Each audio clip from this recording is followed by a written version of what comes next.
बिस्मिल्लाहिर्रहमानिर्रहीम, अस्सलाम वालेकुम।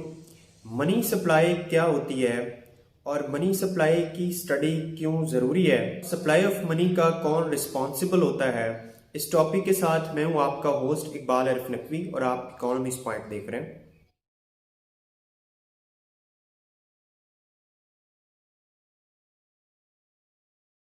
तो देखो, सबसे पहले हम बात करते हैं कि मनी सप्लाई का रिस्पॉन्सिबल कौन है। देखो, सेंट्रल बैंक या स्टेट बैंक किसी भी मुल्क में मनी सप्लाई का रिस्पॉन्सिबल होता है। सेंट्रल बैंक या स्टेट बैंक एक खुद मुख्तार इदारा होता है और इसे होना भी चाहिए, जो कि किसी भी किस्म के पॉलिटिकल प्रेशर से आज़ाद होता है। जिस तरह के पाकिस्तान में स्टेट बैंक ऑफ पाकिस्तान है, जो कि पाकिस्तान के अंदर मनी सप्लाई का रिस्पॉन्सिबल है।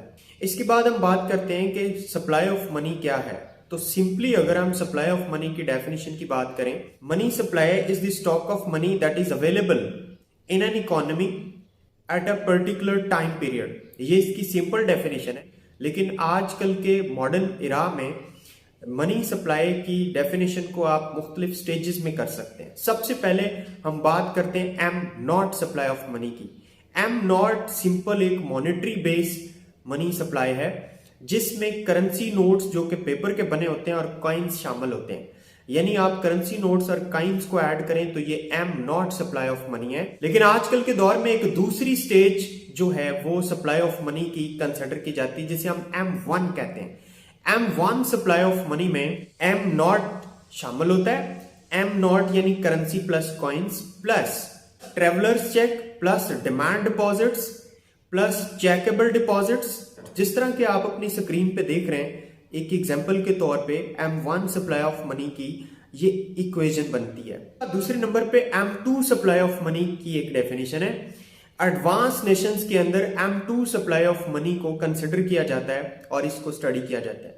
तो M2 सप्लाई ऑफ मनी में डेफिनेटली M1 शामिल होता है। तो हम ये कह सकते हैं कि M1 plus saving deposits plus time deposits plus mutual funds इसके अंदर शामिल होते हैं। जिस तरह के आप स्क्रीन पे इस तरफ देख रहे हैं, ये M2 सप्लाई ऑफ मनी की एग्जांपल है। इसी तरह आज जो ज्यादा मोस्ट एडवांस नेशंस हैं, उनमें M3 सप्लाई ऑफ मनी भी एक मनी सप्लाई की डेफिनेशन की जाती है। M3 सप्लाई ऑफ मनी के अंदर M2 ऐड होता है।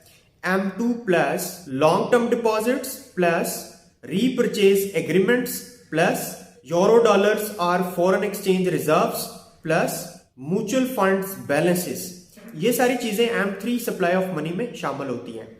तो ये था about supply of money in modern age. और तीसरी हमारी बात थी कि सप्लाई ऑफ मनी की स्टडी क्यों जरूरी है। तो देखो, जैसे आजकल दुनिया तरक्की कर रही है, एक जो एक्चुअल में सप्लाई ऑफ मनी की जो असल डेफिनेशन बनती है और जो इंस्ट्रूमेंट सप्लाई ऑफ मनी के अंदर दुनिया के अंदर इस्तेमाल हो रहे हैं, ये एक ऑर्गेनाइज्ड मनी मार्केट्स के इंस्ट्रूमेंट्स हैं जो मैंने आपके साथ शेयर किए। और एक ऑर्गेनाइज्ड मनी मार्केट जो होती है किसी भी मुल्क में, वो उस मुल्क की मुआशी ग्रोथ या इकोनॉमिक डेवलपमेंट की एक वजह बनती है। तो अगर कोई मुल्क ग्रो करना चाहता है या किसी मुल्क को आप ग्रोथ के या डेवलपमेंट के दहाने पे ले जाना चाहते हैं, जो एडवांस नेशंस के अंदर मनी सप्लाई की डेफिनेशंस हैं वो आपको पता होनी चाहिए। उन तमाम इंस्ट्रूमेंट्स को आप सप्लाई ऑफ मनी के अंदर आप कंसिडर करें, ताकि आपको ये पता चले कि आपकी जो मनी मार्केट है वो ऑर्गेनाइज है या फिर ऑर्गेनाइज नहीं है। क्योंकि आजकल यही समझा जाता है कि वो मुल्क ज्यादा तरक्की याफ्ता होते हैं जिनकी मनी मार्केट ज्यादा ऑर्गेनाइज्ड होती है। उम्मीद करता हूं कि आपको ये वीडियो अच्छी और इन्फॉर्मेटिव लगी होगी। लेकिन अगर आपका मनी सप्लाई के बारे में कोई फर्दर क्वेश्चन है तो आप हमारे कमेंट सेक्शन में जरूर पूछिएगा।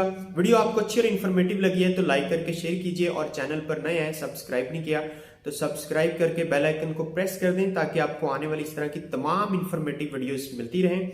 अगली वीडियो तक अपना ख्याल रखिएगा। अल्लाह हाफिज, थैंक यू।